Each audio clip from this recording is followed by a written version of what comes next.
Good evening and welcome students. I hope कि सबका second shift का एग्जाम अच्छा हुआ होगा, फर्स्ट शिफ्ट वालों का भी अच्छा हुआ होगा। जैसा कि आप सभी ने हमारा वीडियो देखा भी होगा, फर्स्ट शिफ्ट में जो भी एग्जाम आज हुआ है उसका पेपर और विद सोल्यूशन हम लोग ने ऑलरेडी दिन में अपलोड किया है। अभी जो सेकेंड शिफ्ट में एग्जाम हुआ है हम उसको भी आपसे डिस्कस करेंगे और इसको अपनी जो भी कोचिंग की हमारी वेबसाइट है उस पर हम इसको बेटा अपलोड करेंगे। इसमें यहाँ पर इसी में जो सबसे पहला क्वेश्चन आज ये आपके पेपर में आया है वो ये है, time taken to complete 99% of first order reaction is x time of its half life. So what is x? x क्या होगा, कैसे करेंगे? देखो बेटा यहां पर करने का तरीका क्या है। सबसे पहला काम आपको देखिए करना क्या है। फर्स्ट ऑर्डर के लिए फॉर्मूला क्या होता है आप भी जानते हैं, टाइम इज इक्वल टू क्या होगा 2.303 के। इनिशियल अमाउंट 100 एज्यूम करिए, 99% रिएक्शन कंप्लीट हुई, 0.1 बची है। इसका मतलब बेटा ये होता है 2.303 अपॉन के log 10 की पावर 3, ये होगा 2.303 इंटू 3 बाई के, दिस इक्वल टू टी। ये वो टाइम कंजम्पशन आपको मालूम हो गया। बट क्वेश्चन में बेटा एक आ गया कि जो टाइम कंज्यूम हो रहा है वो x time of its half life है, और आप भी जानते हैं कि फर्स्ट ऑर्डर के लिए हाफ लाइफ का फॉर्मूला क्या होता है, दिस 0.693 बाई के। तो यहां से तो बेटा के तो के कैंसिल हो गया, तो हमारे पास x कितना हो जाएगा 2.303 इंटू 3 अपॉन 0.693। और जब बेटा आप इसको सॉल्व करेंगे तो ये आंसर लगभग आपका था 9.97। That's your final answer. इस तरीके से बेटा आपको x को कैलकुलेट करना था। Now we come on question number 2। Question number 2 में आपसे कहा गया कि फिनोलिक ग्रुप को आइडेंटिफाई करने के लिए इसमें तो कौन सा टेस्ट या एक्सपेरिमेंट परफॉर्म करेंगे। तो मेरे प्यारे बच्चों ये तो किसी भी लेवल पर मुमकिन नहीं है, क्योंकि आप भी जानते हैं this only for amine, it also not possible because for alcohol, this also not for only for aldehyde. बच्चा क्या हमारे पास, we have only just Tollens test. अब थैलिन टेस्ट होता क्या बच्चों, ये समझना बहुत जरूरी है। इसमें बेटा हम करते क्या है, थैलिक एनहाइड्राइड, ये थैलिक एनहाइड्राइड है, इसकी रिएक्शन बच्चों हम लोग करते क्या है, कराते हैं फिनॉल के साथ। कैसे कराते हैं देखिए यहां पर, ये फिनॉल का पहला मॉलिक्यूल है और ये बेटा फिनॉल का दूसरा मॉलिक्यूल है। यहां से बच्चों होता क्या है, ये इतना हिस्सा वाटर बना के अलग हो जाता है, यहां से वाटर माइनस होता है और हमारे पास बनता क्या है, ये बेटा हमारे पास बनता है C double bond O single bond C।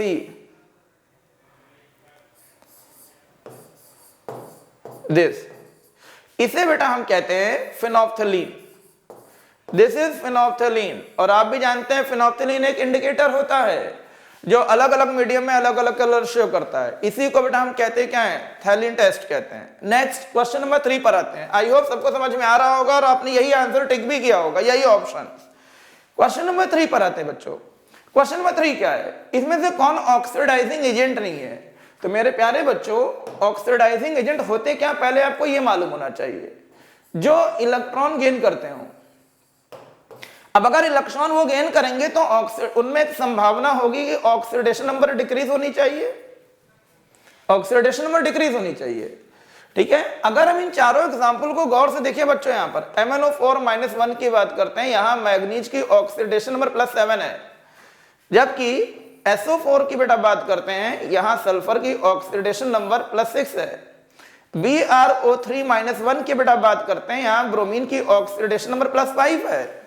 अगर आप इन तीनों को गौर से देखिए, अगर आपने इन तीनों को गौर से देखा है तो all three have possibility to acquire या gain electron in its outermost orbit.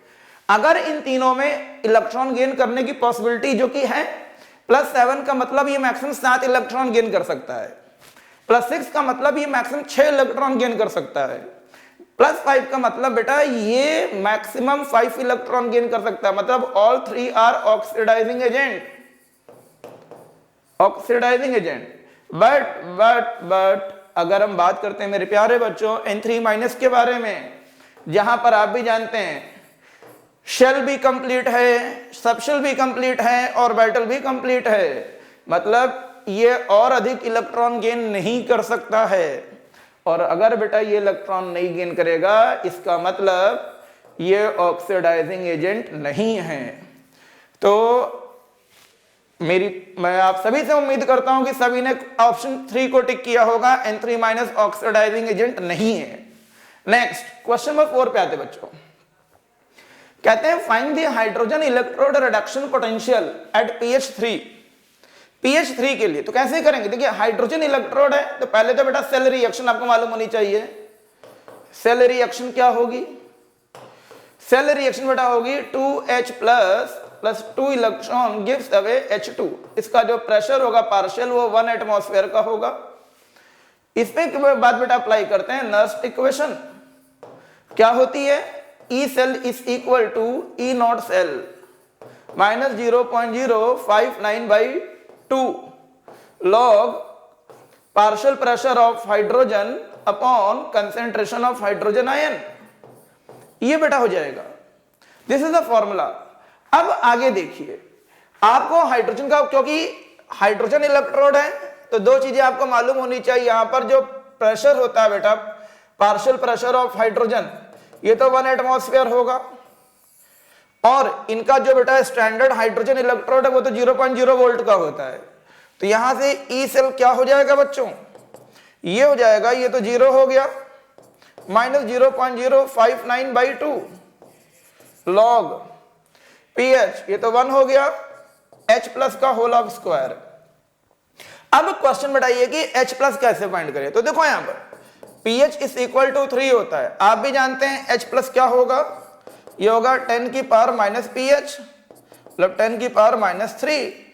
तो यहां से बेटा आंसर क्या हो गया? ई सेल ये होगा माइनस 0.059/2 इंटू लॉग 1/10 की पावर -3 का होल ऑफ स्क्वायर। ये बेटा होता है क्या? -3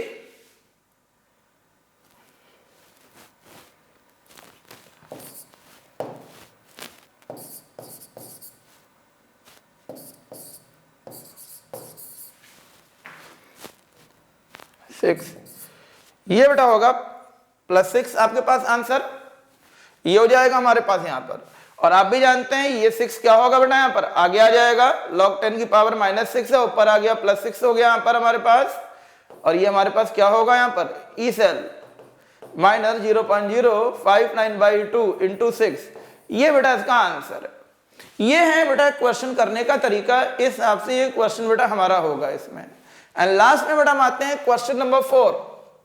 क्वेश्चन नंबर 4 है बेटा हम लोग का, कहते हैं second homologous series of carboxylic acid. Question पढ़ के भी आपको मजाक लग रहा होगा, क्या इस तरह का भी क्वेश्चन आईआईटी मेंस में आ सकता है?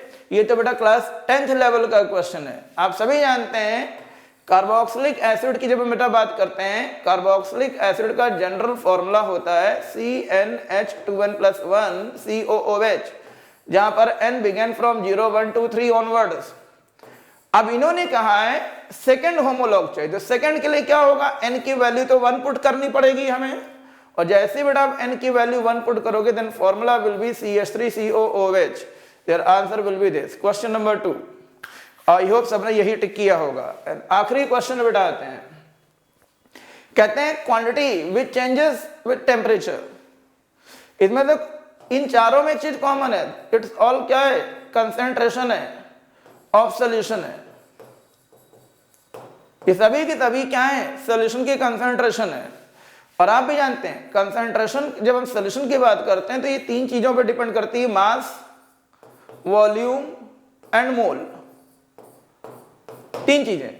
अब इन्होंने कहा कि कौन टेम्परेचर डिपेंडेंट है। वॉल्यूम को छोड़कर बेटा कोई भी टेम्परेचर डिपेंडेंट नहीं होती है, वॉल्यूम को छोड़कर कोई भी बेटा जो टेम्परेचर डिपेंडेंट नहीं होती है। और इन चारों यूनिट में मोलैरिटी ही एक ऐसी यूनिट है जो कि बेटा वॉल्यूम डिपेंडेंट होती है।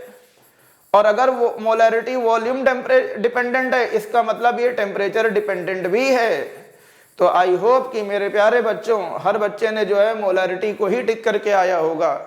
कैसा लगा आपको सारे सॉल्यूशन जानकर? आई होप सबको अच्छा भी लगा होगा, सबके आंसर सही भी होंगे और सबको कंफर्म भी हो गया होगा कैसे करना है। ठीक है, थैंक यू।